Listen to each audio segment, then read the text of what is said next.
Global stock markets rebounded this quarter, with the Fed's unexpected dovish turn leading to improved risk appetite.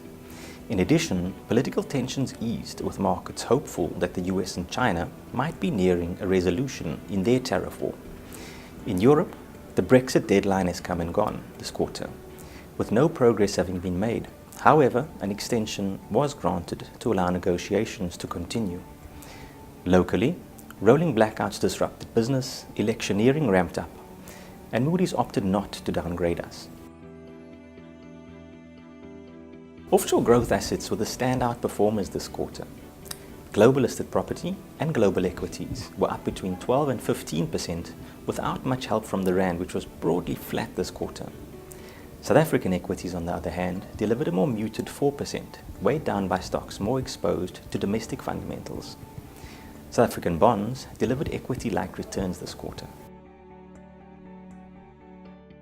Global growth, which had slowed during the second half of 2018, has continued to slow this year, with the IMF having recently downgraded their 2019 forecasts.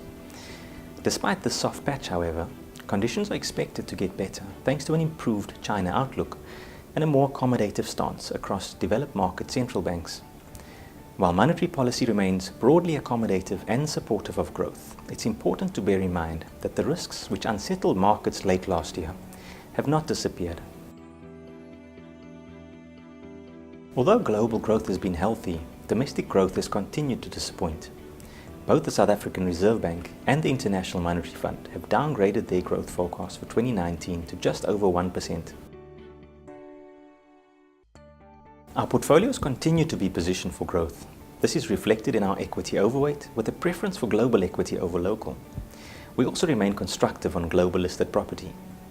On average, global equity market valuations are not particularly cheap, but these improved during the sell-off last year and are not at excessive levels.